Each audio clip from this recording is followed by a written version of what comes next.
Halo semuanya, welcome back to my YouTube channel Crypto Newbie Analyst bersama saya Chandra. So, per hari ini saya bakalan membahas atau mengupdate pergerakan harga Bitcoin kembali, yang dimana per hari ini kita ngelihat sama-sama bahwasanya posisi market Bitcoin berhasil pumping signifikan. Jadi untuk per hari ini saya akan mencoba untuk update terlebih dahulu untuk crypto market cap ya, sebelum masuk ke inti materinya.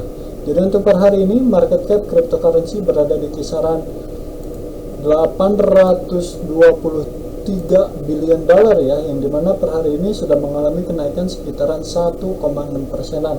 Kalau misalnya kita melihat dari posisi top 10 cryptocurrency, yang dimana per hari ini Matic berada kenaikannya sampai 3%-an. Untuk Cardano mengalami kenaikan sekitaran 1%, untuk Dogecoin mengalami 1%, untuk XRP mengalami kenaikan sekitaran 2%, untuk BNB mengalami kenaikan 1%, ya, untuk Ethereum mengalami kenaikan 1%, dan untuk Bitcoin mengalami kenaikan sekitaran 0,97%-an. Yang dimana per hari ini kita ngelihat ya bahwasanya kenapa sih market crypto per hari ini ada pumping signifikan. Sebenarnya bukan per hari ini saja ya, sebenarnya dari hari Jumat sudah ada kenaikan signifikan, efek dari posisi NFP yang berada jauh di bawah forecastnya, yang dimana berarti kalau misalnya seperti itu bad for currency dan good news for cryptocurrency atau juga saham, seperti itu teman-teman ya. Jadi tanpa lama-lama lagi kita langsung masuk ke update-annya. Oke. Di sini saya sudah berada di posisi market Bitcoin, yang dimana per hari ini itu si posisinya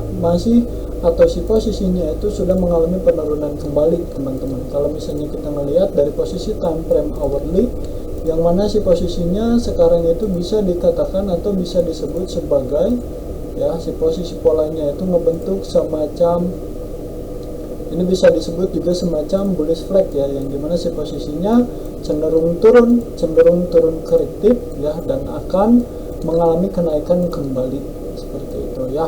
Si posisinya cenderung penurunan korektif dan akan melakukan kenaikan kembali setidaknya sampai 17 ribuan atau 17.200-an seperti itu. Nah, apakah opportunity-nya sekarang masih ada atau masih akan ada penurunan? Kalau menurut saya untuk per hari ini atau untuk sekarang, si posisi market Bitcoin itu sudah berhasil break yang namanya internal high-nya teman-teman, yang dimana kalau misalkan seperti ini ya berarti ada indikasi bahwasanya si posisi market Bitcoin itu akan mengalami kenaikan kembali. Kenapa seperti itu? Karena si posisinya yang ini itu bisa disebut sebagai break market structure atau ada continuation, penerusan arah tren seperti itu. Jadi kalau misalnya kita mau ngambil open posisi setelah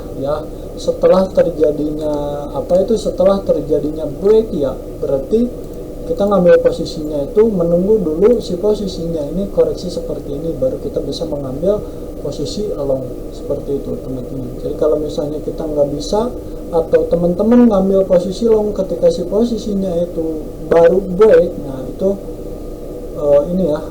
itu agak rawan teman-teman. Jadi kalau misalnya mau, kita wait and see terlebih dahulu sebelum akhirnya kita melanjutkan ambil open posisi long seperti itu ya. Jadi untuk sekarang si posisinya itu masih berada atau si posisinya itu masih maintain di posisi kisaran ini ya. Jadi masih akan ada kelanjutan penurunan, setidaknya si posisinya mencoba testing kembali sampai ke kisaran berapa nih, 16.800-an, karena di sini juga bisa disebut sebagai area order block ya, karena di posisi ini ada sedikit ini bisa disebut sebagai fair value gap ya, ada posisi gap yang belum terjemput sama sekali oleh Bitcoin.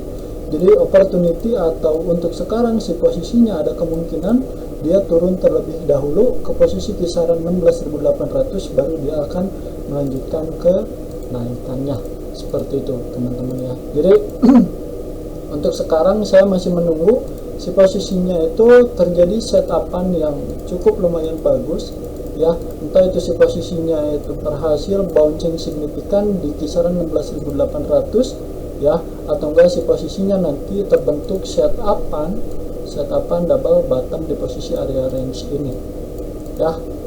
Ada setapan posisi double bottom di posisi area range ini, atau si posisinya nanti ini kan ada ini ya, ada posisi area bull flag, dimana ini bisa menjadi indikasi kelanjutan kenaikannya untuk Bitcoin, yang dimana berarti ini bisa menjadi acuan untuk kita ya. Kalau misalnya tadi nggak dikasih setapan double bottom di area posisi 16.800, tapi tiba-tiba bouncing signifikan di posisi area range ini, berarti di sini akan bisa atau akan jadi posisinya dia akan melanjutkan kenaikannya, dan ini bisa menjadi posisi area setup yang bagus untuk kita mulai masuk mengambil posisi long sedikit ya, seperti itu ya. Lumayan kan, kita bisa dapat 1 atau enggak 2% di satu market ya. Itu jadinya kita ngecer atau scalpingan teman-teman, seperti itu. Kita akan mencoba untuk mengambil atau melihat posisi opportunity yang lain ya, apakah ada dukungan yang lain atau tidak. Kita akan mencoba melihat posisinya dari posisi USDT dominance juga teman-teman ya, karena ada satu kemungkinan bahwasanya ketika posisi USDT dominance mengalami penurunan, berarti akan ada kenaikan dari Bitcoin, seperti itu. Nah, si posisinya kan dari mappingan yang kemarin sudah saya buat, bahwasanya si posisinya sudah berhasil break posisi area lower low yang ini. Ya, berarti di sini bisa menjadi salah satu bisa menjadi salah satu acuan untuk kita bahwasanya oke, berarti ada opportunity untuk Bitcoin masih bisa melanjutkan kenaikannya. Itu kalau misalkan sekarang kita mengambil posisi long di posisi Bitcoin ini belum terlalu bijak untuk kita ngambil posisi long di posisi itu. Jadi mendingan kita wait and see terlebih dahulu teman-teman ya, sebelum akhirnya kita memutuskan untuk mengambil posisi long di Bitcoin. Kalau misalnya di time frame 1 jam ya, USDT dominance seperti apa ya, sama posisinya di sini cenderung membentuk yang namanya falling wedge pattern ya, dimana si posisinya itu cenderung akan ada penurunan lanjutan, seperti itu ya. Sama ya, sesuai dengan ekspektasi saya bahwasanya posisi market USDT dominance itu masih bisa ada penurunan sekali lagi sampai setidaknya kisaran 8,35%-an teman-teman ya. Jadi posisinya masih tetap posisinya berada di posisi area range yang sesuai dengan analisa saya, dan semoga tidak meleset teman-teman ya. Semoga masih bisa turun sampai ke kisaran 8,35%-an. Jadi untuk updatean per hari ini itu saja yang bisa saya sampaikan kepada kalian semua. Semoga menjadi salah satu setapan atau semoga bisa menjadi salah satu acuan untuk teman-teman ya, dan juga bisa menjadi salah satu outlook lah. Tapi tetap harus wait and see terlebih dahulu, atau harus do your own research, seperti itu ya. Jadi itu saja mungkin untuk hari ini ya yang bisa saya sampaikan. Thank you untuk teman-teman ya, thank you untuk teman-teman yang selalu menonton video saya sampai habis, dan jangan lupa untuk di like, share, dan subscribe agar apa yang saya sampaikan ya bisa tersampaikan dengan sempurna, dan teman-teman juga ketika ada updatean cryptocurrency yang update ya atau terbaru, teman-teman bisa mendapatkan updateannya, seperti itu. Mungkin ini saja yang bisa saya sampaikan kepada teman-teman semua. Thank you so much untuk semuanya. See you, bye bye. Assalamualaikum warahmatullahi wabarakatuh.